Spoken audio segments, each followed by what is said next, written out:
What's good, everyone? I hope everyone's week is going alright. This week's video is on the biggest redemption arcs in boxing. Pretty much when a fighter at his absolute lowest point, either being at the pinnacle of their game, straight to the bottom to reclaim that position, or never even reaching that point to finally getting their flowers. With that being said, let's start the video. In June 2012, during the most dire time to make a Mayweather fight happen, as Floyd just wrapped up his HBO contract in May, a lot of money and potential revenue for everyone who works in boxing was on the line, as all eyes were on Manny to win his fight against Tim Bradley. Manny will end up losing the WBO title by split decision. In efforts to hurry up and recycle what was lost, as it was not in stone where Floyd will be going, Manny was set to face Juan Manuel Marquez in a fourth fight in which Manny would get brutally knocked out in, with the general public thinking it could be time for Manny to hang them up, as you don't see fighters who get put away like that make a comeback at the world-class level. This will be an all-time low for Manny. He will be booted from the pound-for-pound rankings. He would lose rank within Ring Magazine. After taking almost a year off, Manny will be set to face Brandon Rios for the WBO International title in Macau, China. Rios just coming off losing to Mike Alvarado for the WBO Interim 140-pound title. Despite Rios being the much heavier man on fight day, this was a dominant comeback performance by Manny. Meanwhile, Bradley will earn the respect by many in his fight against Ruslan Provodnikov, then defeat Juan Manuel Marquez. For Manny, this would set up the Crossroads rematch against Bradley. This was incredibly close going into the second half, still neck and neck going into the final quarter of the fight. Manny displaying much better defense and effective aggression, this time landing and scoring effective punches in the mid and second half of the fight, something he was clearly lacking during their first fight. This would pay off, and Manny was able to get his dagger in the final rounds to earn a unanimous decision to regain the WBO title, thus completely bringing back Mayweather fight talks. However, it wasn't enough yet to force a Mayweather fight, because a month later, the Mayweather-Maidana fight will earn more pay-per-view buys at $900K to Pacquiao-Bradley 2's $775K. This fight being incredibly exciting, with Maidana coming close to pulling the upset off, which took a lot of attention away from a Pacquiao fight. However, coming into the rematch with a not-so-stellar show from the two, Floyd, who is now coming towards the end of his Showtime contract, where he had promised to Showtime 1 million pay-per-view buys per fight. Jim Gray was now forced, for the first time on Floyd's tenure at Showtime, to ask him about the Pacquiao fight. This created more demand, and Pacquiao would cement his comeback, defeating newly crowned WBO junior welterweight champion Chris Algieri in China. In a matter of 1 year and a couple months, Pacquiao had went from retirement talks by the general public to champion, to sealing the biggest money fight of the decade. In 2009, rising boxing star Victor Ortiz was set to face number 2 ranked WBA contender Marcos Maidana, who just came off a robbery loss against Andreas Kotelnik for the WBA junior welterweight title. A win here, Ortiz will be in line to fight for the title, as there was big plans for him to be like the next Oscar De La Hoya. Ortiz would start out fast, dropping Maidana in the first round. However, Ortiz, not respecting Maidana's range or power, would get dropped literally seconds when the fight would resume. Ortiz would bounce back, drop Maidana twice. However, he couldn't get Maidana out of there, which expended a lot of energy, as it was getting tough for Ortiz to fend off Maidana, which will result for him to get knocked down. Ortiz decided to retire from the fight, as he just didn't have anything left, which the fans disagreed with Ortiz's decision and did not respect it. Ortiz would make his public image even worse when he admitted he had to retire from the fight, which was frowned upon by the media and fans. I'm young, but I don't think I deserve to be, getting beat up like this. So I have a lot of thinking to do. That were quick to label Ortiz a quitter or a fighter with no heart.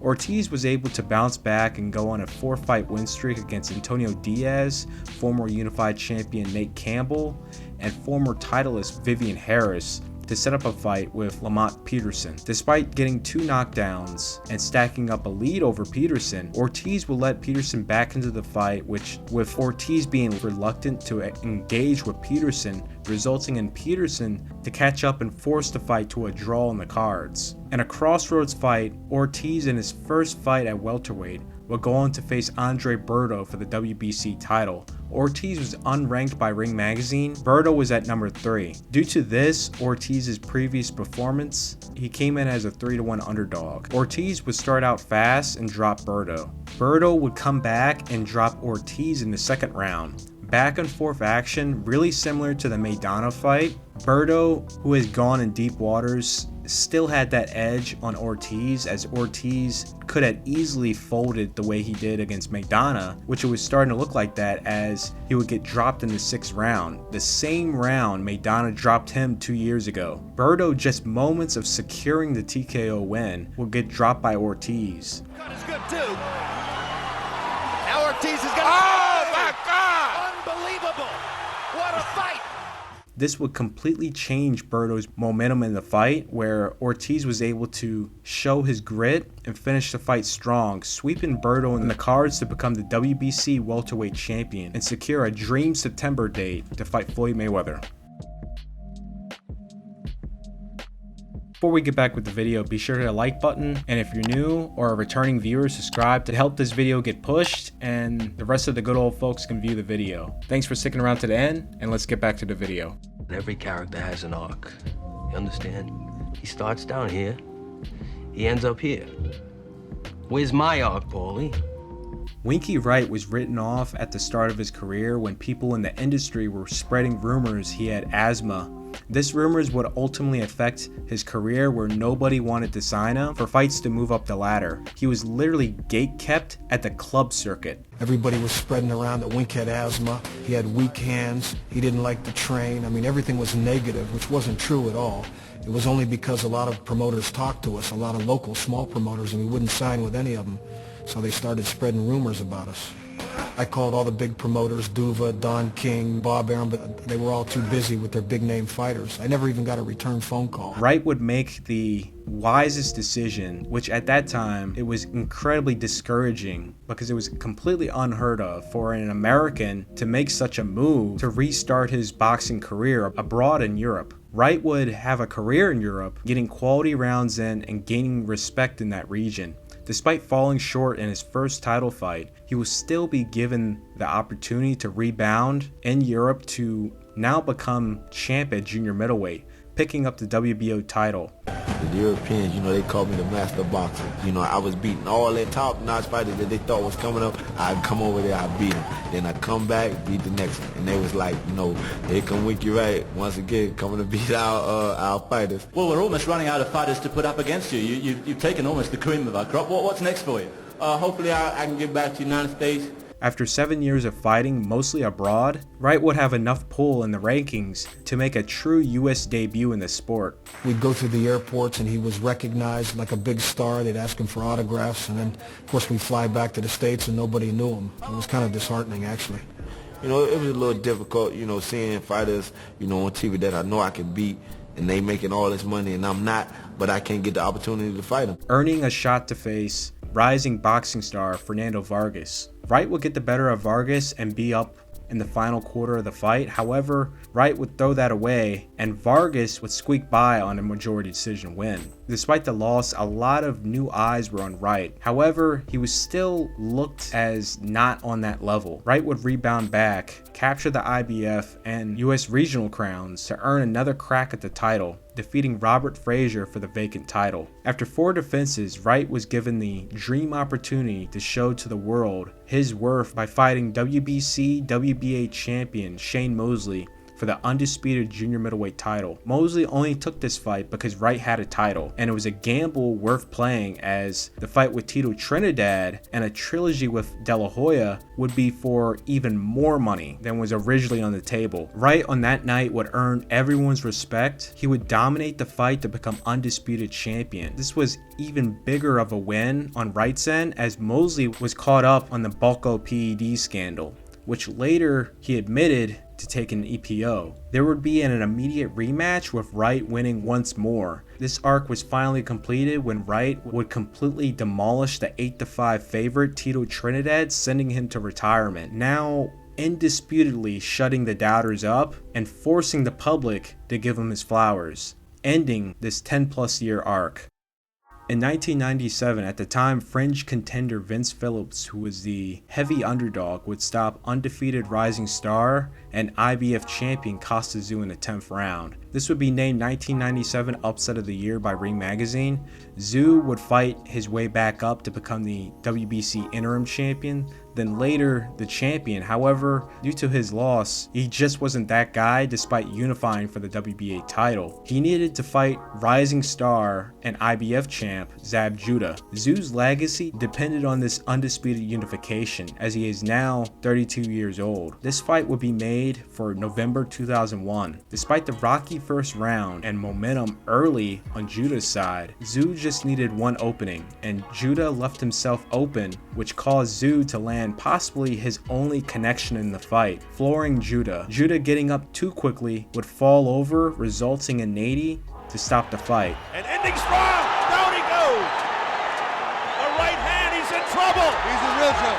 It's over. In 2015, Tyson Fury would reach the pinnacle of the sport when he defeated Vladimir Klitschko for the WBA, WBO, IBF, ring, and lineal titles at heavyweight, becoming UK's first heavyweight champion since Lennox Lewis. Since then, Fury's life went into a freefall, with substance abuse followed up by the cancellation of the Klitschko rematch and for him to retire from the sport. Fury would blow up from 247 pounds when he fought Klitschko to 400 pounds. Around 2018 or late 2017, Fury would decide to clean his life up and announce he would be coming back to the sport, which was met with jokes. In my slow run, no problem, taking it very slow, but still I've done it to myself, so I have to do it to myself and get it off. However, Fury would stick to his plans, and he was able to trim down tremendously, slimming down to 276 pounds by the time he made his first comeback fight. 2 months later, he would announce he would be fighting Deontay Wilder this year in December. 4 months later, he is now at a very lean 256 pounds. Despite his entire 2018 year dedicated to losing weight, he shocked the world, fighting Wilder to a draw, with the chance of winning the fight if not for the 12th round knockdown. Fury would gain respect worldwide and grow a whole new fan base in the States after the general public found out about his journey. Fury would finally earn the rematch against Wilder in 2019, scheduled for February of 2020. This being for the lineal, WBC, and now the ring title, since Anthony Joshua had dropped out of rank when he lost to Andy Ruiz. Fury would complete his redemption arc and cement his status as the lineal champ and regain the ring title, stopping Deontay Wilder in the 7th round. Zab Judah, who spent most of his peak suspended, would reach his all-time low when his big pay-per-view fight with Shane Mosley would be canceled due to some crazy injuries during training camp. Then followed up a couple months later, losing to Joshua Clottey. After that, Judah had to start back at square one. He'll have a 3-fight win streak against mid-competition before being matched up against undefeated contender Lucas Matthysse. Judah making a questionable decision, only rehydrating 3 pounds coming into fight day. Lucas, on the other end, coming in at 151 pounds. This was a very slow fight with little to any action, resulting for it to be tight on the cards, especially after Judah would get dropped. In terms of talent, it's a mismatch. Hard right hand by Matthysse. Zab Judah goes down. Matthysse came into the fight with a big reputation as a hard hitter, and Judah was not going to mess around and find out. Buena derecha terrible de Lucas Matthysse, una andanada feroz. Cayó totalmente dormido el colombiano y será todo para él. Le cuenta Amadeus. And unfortunately, Lucas made his mark at the worst time in the fight in the 11th round. Judah was able to hang on and finish the fight and earn a close split decision for the WBO NABO title. Judah, who was having defensive problems, decided to retire his father as coach and bring in Boxing Hall of Famer Pernell Whitaker. In the lead up to Judah's first title fight since the Miguel Cotto fight in 2007. Show me that left hand and pause and let me see the hook. I'm a scientist, and I get my job done. That's beautiful. Now you boxing. It's a beautiful feeling when you can hit a man and he can't hit you back. So, you know what that means? You gotta have some defense. Judah was facing Kaiser Mabuza for the vacant IBF title. Early on, Judah was having issues with Mabuza as he was having trouble with switching from defense to offense. This resulted in Judah to get knocked down in the 4th round. Get down to the bottom. Do it again. And your left hand with that 1-2, throw that 1-2. Get 2 jabs, bring the left hand. Or then take it to the body.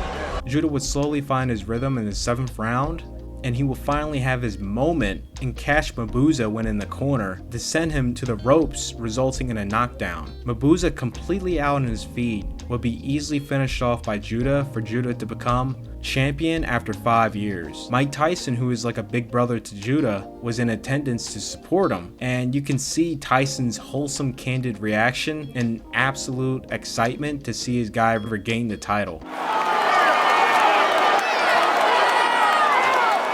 The 22-year-old, 42-0 Marco Antonio Barrera was seen by many as one of the future big stars in the lower weight classes of boxing, till the Junior Jones fight. After both his losses to Junior Jones, he was written off, then written off even more when he had to get surgery to where a metal plate was put into his head. He did regain the title within the WBO, however, he was not seen to be a threat to the best in boxing. Barrera would get his big break against rising star and undefeated WBC Super Bantamweight champion Erik Morales.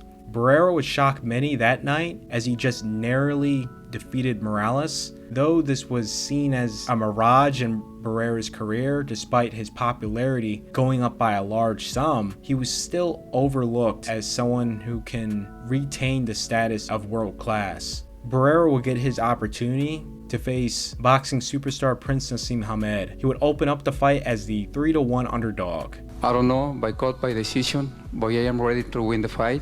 I have surprise for all the people say that. Well, that's all. Thank you, and I am ready to win the fight. Thank you. Barrera would put on the performance of a lifetime, beating Hamed to the punch and earning the unanimous decision to become the lineal featherweight champion to fully complete his redemption arc. Seated and quiet.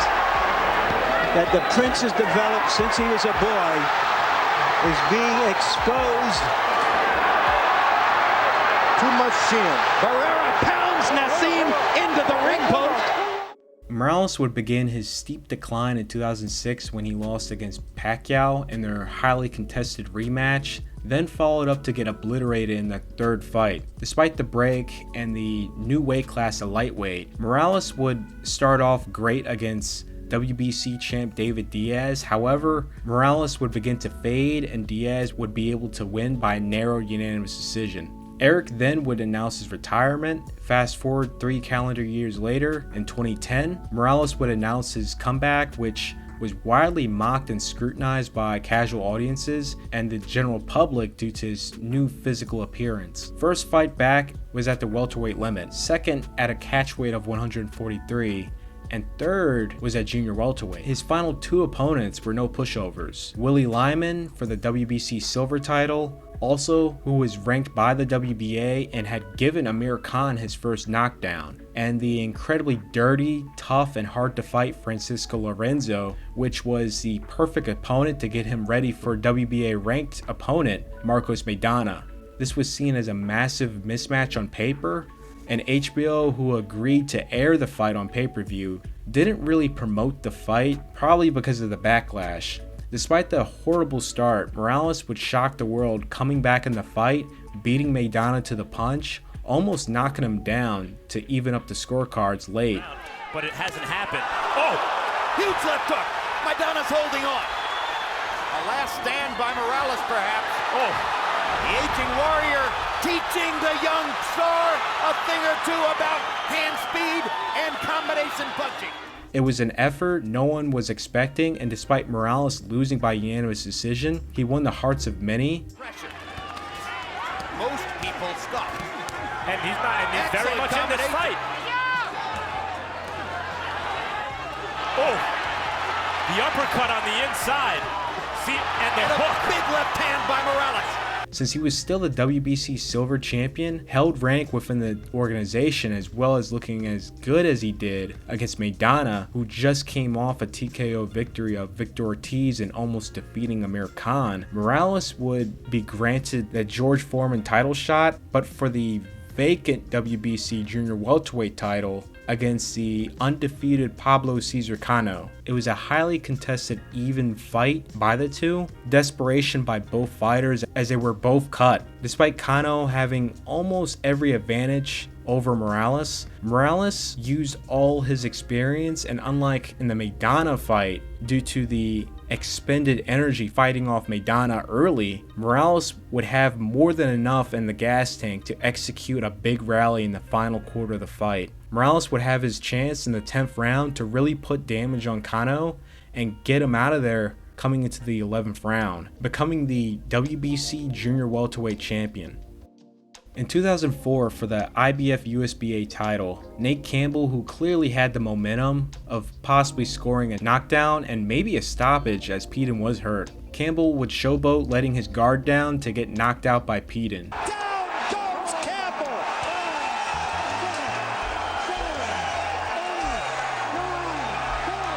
That's it. What a shock. What a shock.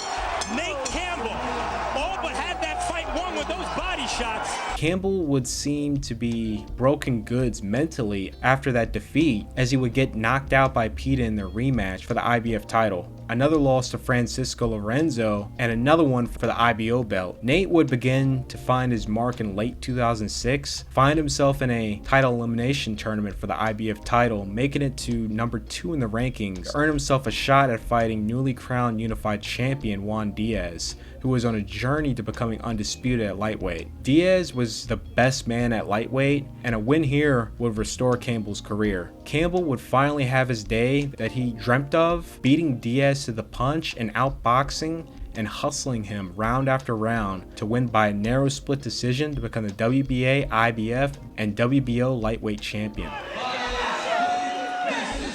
So by split decision, the highly questionable judging crew manages, in our view, to get it right. Floyd Patterson will become the first heavyweight to regain the heavyweight title. Muhammad Ali was aiming to become the second after being outclassed by Smokin' Joe Frazier. Unlike in Patterson's era, this era here, it was highly uncertain Ali had a chance of regaining the heavyweight title, especially after George Foreman easily dethroned Joe Frazier for the heavyweight title. After Ali avenged both his losses against Ken Norton for the very important NABF title and defeating Joe Frazier in their second fight, this would set up the Rumble in the Jungle against the heavyweight champion George Foreman, who is a massive favorite to win the fight. Ali using an unusual tactic of allowing Foreman to open up his offense, which eventually paid off, tiring Foreman out to the point that when Ali picked his offense up, he was incredibly fresh. He would swiftly put Foreman away in the 8th round to regain the heavyweight title.